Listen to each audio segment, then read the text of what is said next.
कि नीतीश कुमार का स्वास्थ्य उस तरह का है कि वह उपराष्ट्रपति पद की जिम्मेदारी ले।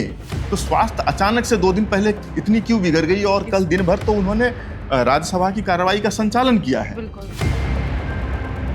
बीती रात जगदीप धनखड़ ने अपना इस्तीफा तो दे दिया, पर पूरे देश में एक ही सवाल है कि अगला उपराष्ट्रपति कौन। अब चूंकि चुनावी वर्ष है तो बिहार को यहाँ सेंटर ऑफ अट्रैक्शन बना दिया गया है। सब यही अटकलें लगा रहे हैं कि नीतीश कुमार जो कि बिहार के सीएम हैं, उनको अब उपराष्ट्रपति बनाया जाएगा।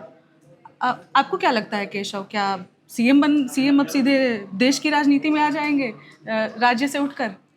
नहीं, कई सारे सीएम हुए हैं कि राज्य से राष्ट्रीय राजनीति में भी आए हैं। और नीतीश कुमार की अगर आप बात कर रही हैं इस संदर्भ में, तो नीतीश कुमार पहले भी केंद्र की राजनीति कर चुके हैं और अभी पिछले करीब 20 वर्षों से बिहार की राजनीति कर रहे हैं। लेकिन अब राजनीति में कुछ भी संभव है। लेकिन धनखड़ के इस्तीफा देने के बाद नीतीश कुमार के उपराष्ट्रपति बनने की चर्चा ने जोड़ कैसे पकड़ा, आप इसको समझने की कोशिश कीजिए।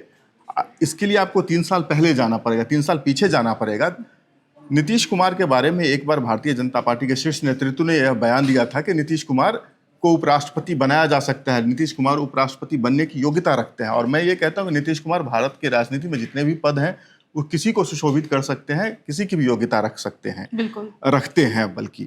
लेकिन यहाँ पर जो बात आप कह रही हैं, तमाम मीडिया कह रहा है कि नीतीश कुमार हो सकते हैं अगले उपराष्ट्रपति बन जाएंगे। लेकिन मुझे नहीं लगता है, और मुझे नहीं लगने के इसके 3 कारण हैं जो मैं आपको यहाँ बता रहा हूँ। पहला तो मुझे ये नहीं लगता है कि नीतीश कुमार का स्वास्थ्य उस तरह का है कि वह उपराष्ट्रपति पद की जिम्मेदारी ले। अगर स्वास्थ्य पे कोई ऑफिशियल स्टेटमेंट तो केशव ऐसा कुछ आया नहीं है कभी। और सीएम के तौर पे भी दोनों पार्टी, इवन महागठबंधन भी शुरू से ही उनको ही दाव पे खेलती रही है ना, क्योंकि उनको कहा जाता है कभी इधर आ गए कभी। पहले आप एक बात देखिए, स्टेटमेंट नहीं है, पब्लिकली कोई स्टेटमेंट ऐसा इशू नहीं किया गया है कि नीतीश जी की सेहत अच्छी नहीं है। मीम्स एक अलग टॉपिक है। लेकिन जो भी उनके पब्लिक अपीयरेंसेस हुए हैं, आपने नीतीश जी को पिछली बार एक सभा को आधे घंटे तक एड्रेस करते हुए कब देखा था? उनके स्वास्थ्य के बारे में जो बातें कही जा रही है उसमें कुछ न कुछ तो बात है। और यदि धनखड़ स्वास्थ्य के मुद्दे पर इस्तीफा दे रहे हैं तो नीतीश कुमार वैसे ही स्वास्थ्य को लेकर उपराष्ट्रपति बने, इस बात की संभावना मुझे कम दिखाई देती है। धनखड़ के स्वास्थ्य की तो बातें हैं, उनके बीमारी के बारे में बातें हो रही हैं। नीतीश कुमार की बहुत सारे लोग बीमार पड़ते हैं, हॉस्पिटल जाते हैं। आप देखिए कि धनखड़ ने जो इस्तीफा दिया है इसके भी अपने अंतर्निहित कारण हैं। हालांकि यह स्पष्ट नहीं हुआ है कि उन्होंने इस्तीफा क्यों दिया। इस्तीफा के देते हुए जिन कारणों का उन्होंने उल्लेख किया उसमें स्वास्थ्य को बताया है। रातों लेकिन देखिए कि 23 जुलाई को पूर्व उपराष्ट्रपति अब जगदीप धनखड़ की एक सभा होने वाली थी जयपुर में। वहां वो एज ए चीफ गेस्ट उस पब्लिक गैदरिंग को एड्रेस करने वाले थे। तो स्वास्थ्य अचानक से 2 दिन पहले इतनी क्यों बिगड़ गई और कल दिन भर तो उन्होंने राज्यसभा की कार्रवाई का संचालन किया है। बिल्कुल। तो स्वास्थ्य के मुद्दे पर उन्होंने इस्तीफा दिया है। नीतीश जी आएंगे यहाँ पर उपराष्ट्रपति की कुर्सी पर, तो आप ये भी देखिए कि उपराष्ट्रपति को राज्यसभा की कार्रवाई का संचालन करना होता है, पदेन वह राज्यसभा के सभापति होता है। मुझे नहीं लगता है, मैं जितना नीतीश जी को देख रहा हूँ, समझ रहा हूँ, वैसा उनका स्वास्थ्य है कि वो दिन भर राज्यसभा की कार्रवाई का संचालन कर सके, नंबर 1। दूसरा कारण, नंबर 2 इसमें यह है, अगर अभी से नीतीश के उपराष्ट्रपति बनने की चर्चा को टूल दिया गया तो बिहार में यह एनडीए के लिए ही बैकफायर कर सकती है। अब ये कैसे? ये ऐसे कि अगर नीतीश कुमार अगर उपराष्ट्रपति बनेंगे तो इसका मतलब वो मुख्यमंत्री नहीं बनेंगे या मुख्यमंत्री नहीं रहेंगे।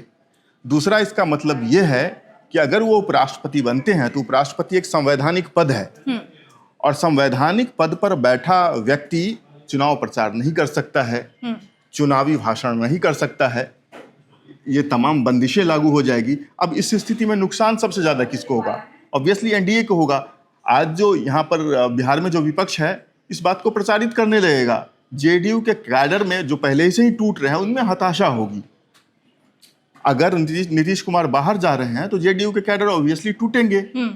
दूसरी बात है, इसका लाभ राष्ट्रीय जनता दल को होगा कि भाई नीतीश कुमार तो है ही नहीं, तो जो ओबीसी वोट है, पिछड़ा वोट है, अति पिछड़ा वोट है, जिसकी लामबंदी नीतीश कुमार की वजह से होती है, वो फैक्टर हो सकता है आरजेडी में शिफ्ट करे। इनसे सारी चीजें आरजेडी के फेवर में जाएगी। दूसरी बात, यहां पर इनको नुकसान होगा। फिर जो इसलिए वोट देते हैं एनडीए को कि नीतीश कुमार मुख्यमंत्री बनेंगे, वो वोट भी एनडीए से छिटकेगा। और सबसे महत्वपूर्ण बात, बिहार चुनाव में एक अहम चेहरा खो देगा एनडीए। नीतीश कुमार के रहने से ही एनडीए, आप देखिए एनडीए में संतुलन कौन स्थापित कर रहा है दोनों गठबंधनों में। आज के आज अगर नीतीश कुमार आरजेडी के साथ महागठबंधन में चले जाते हैं तो वह मजबूत दिखने लगता है। नीतीश जी आज अगर बीजेपी के साथ हैं, एनडीए में है, तो एनडीए मजबूत दिख रही है। तो ये शिफ्ट जैसे ही होगा इसमें चेंजेस आएंगे। तो केशव, ये भी तो हो सकता है कि सत्तारूढ़ जो मतलब केंद्र में जो सत्तारूढ़ सरकार है वो नहीं चाहती है कि नीतीश कुमार नाराज हो, और साथ ही बिहार में एक नया सीएम का भी फेस देना चाहती हो, तो उनको नाराज नहीं करने के लिए उनको एक बड़ा संवैधानिक पद देने की सोच रही हो। अगर ऐसा रहता तो जो इस उपराष्ट्रपति का चुनाव हुआ है 2022 में, उसी वक्त नीतीश कुमार को बना दिया जाता। आपको याद होगा कि जब ये गठबंधन में थे तब भी ये चर्चा चली थी। और उपराष्ट्रपति जब जगदीप धनखड़ बने थे उस समय में नीतीश कुमार एनडीए में थे, उसके बाद एनडीए से चले गए थे। तो अगर नीतीश कुमार को खुश करना रहता उद्देश्य बीजेपी का, तो उसी टाइम में नीतीश कुमार को कुर्सी दे देती। बीजेपी किसी को जरूरत से ज्यादा कुछ देती नहीं है, ये बात भी आप नोट कर लीजिए। अपने गठबंधन के सहयोगियों के लिए बीजेपी इतना उदार नहीं होती है। गठबंधन में जो उनकी ताकत है, दरअसल बीजेपी उसी का इस्तेमाल करना जानती है। तो मुझे नहीं लगता है कि एन चुनाव के मौके पर बीजेपी बिहार में एक अहम चेहरा खो देगा। कुछ अमूलचूल बदलाव नहीं कर सकती है। नंबर 3, एक कारण और है। मुझे नहीं लगता है कि नीतीश कुमार जो देश की राजनीति है उसका जो जातीय समीकरण है उसमें फिट बैठ रहे हैं। उसका कारण देखिए, अभी जो राष्ट्रपति हैं वो आदिवासी समुदाय से आती हैं, प्रधानमंत्री खुद ओबीसी हैं, बिल्कुल, लोकसभा अध्यक्ष ओम बिरला वैश्य हैं, जगदीप धनखड़ जाट थे। उनको हरियाणा राजस्थान के चुनाव होने थे, इसको ध्यान में रख के बनाया गया था। बिल्कुल। और अब वो चुनाव तो निपट गए हैं। पिछली चुनावों में बिहार में, यूपी में ठाकुरों की, भूमिहारों की नाराजगी एनडीए को लगभग भारी पड़ी थी। तो मुझे लगता है कि एनडीए कहीं ना कहीं ये संतुलन बनाने का प्रयास करेगा। तो आपको लगता और माफ कीजिएगा, इस संतुलन में, इस समीकरण में राज्यसभा के सभापति या उपराष्ट्रपति की कुर्सी मुझे नहीं लगता है कि एक और ओबीसी नेता, और वो भी नॉन यादव ओबीसी नेता को बीजेपी देने जा रही है। जबकि चुनावों का अब दौर शुरू होने वाला है। बिहार चुनाव, उसके अगले वर्ष बंगाल का चुनाव है, तमिलनाडु का चुनाव है, केरल का चुनाव है, फिर यूपी के चुनाव आएंगे, लड़ी लगी हुई है। हाँ, तो बीजेपी अपने हर स्टेप से एक राजनीतिक संदेश देना चाहती है, और मुझे नहीं लगता है कि बीजेपी यहाँ पर कोई फॉल करेगी। मेरा यह मानना है। तो मेरा सवाल होगा आपसे कि फिर आपको क्या लगता है, जो उपराष्ट्रपति होंगे अगले देश के, वो किस राज्य से होंगे, किस जाति से होंगे, किस क्लास से बिलोंग करते होंगे, किस चीज को साधने का प्लान होगा? अब देखिए, अटकलों का दौर है। बिल्कुल, सब लोग संभावना जता रहे हैं, कोई भी हो सकता है। एनडीए के पास संख्या बल अभी भी है। लोकसभा में, राज्यसभा में उनके पास इतनी संख्या है कि अपने पसंद के उम्मीदवार को वो जिता सकते हैं। कोई भी हो सकता है उपराष्ट्रपति, हो सकता है उद्धव ठाकरे हो जाए, कौन जानता है क्या। पर महाराष्ट्र की राजनीति को इतना इंपॉर्टेंस क्यों दिया जाएगा? महाराष्ट्र तो अभी चुनाव खत्म हो चुका है, फडणवीस की सरकार बन चुकी है, तो फिर उद्धव को क्यों लाया जाएगा पिक्चर में? नहीं, उसके भी अपने गणित है। आप इस तरह समझिए कि पिछले दिनों बात हो रही थी देवेंद्र फडणवीस की और उद्धव ठाकरे की विधानसभा में। कुछ गुपचुप बातें हुई थी। उसके बाद महाराष्ट्र के एक मंत्री का बयान आता है कि मानसून सत्र में एनडीए के सांसदों की संख्या बढ़ सकती है। कैसे बढ़ेगी? कोई ना कोई तो एनडीए में आएगा। बीजेपी के बहुत सारे कार्यक्रम होते हैं। एक हो सकता है कि उद्धव ठाकरे को अब घर वापसी का मन हो गया हो, पूरी शिवसेना यूबीटी है वो आ जाए। बीजेपी पार्टियों को तोड़ने के लिए भी जानी जाती है, उनके सूत्र सब जगह रहते हैं, वहां पर भी वो ब्रेक हो रहा होगा। हो सकता है कुछ लोग उधर कुछ भी आ जाए। दूसरी तरफ इसको आप बिहार से भी जोड़कर देखिए। ऐसा समझा जा रहा, आपने कहा कि नीतीश कुमार क्यों नहीं बन सकते हैं। अगले चुनाव में किसकी जीत होती है इस पर बहुत कुछ निर्भर करता है।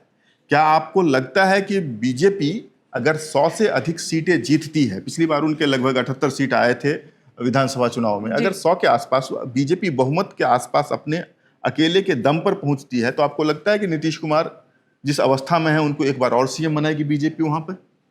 ये तो सबसे बड़ा मुद्दा है, इसीलिए तो मुझे नहीं लगता है कि नहीं बनाएगी। मुझे नहीं लगता है कि अगर बीजेपी को 100 से अधिक सीटें आ जाती है बिहार चुनाव में, तो वो नीतीश कुमार को फिर से मुख्यमंत्री के तौर पर एक्सेप्ट करेंगे, मुझे नहीं लगता है। लेकिन अगर बीजेपी वहां पर नीतीश को डिच करती है, तो नीतीश की बैसाखी पर केंद्र में बीजेपी की भी सरकार टिकी हुई है, मतलब एनडीए की सरकार टिकी हुई है।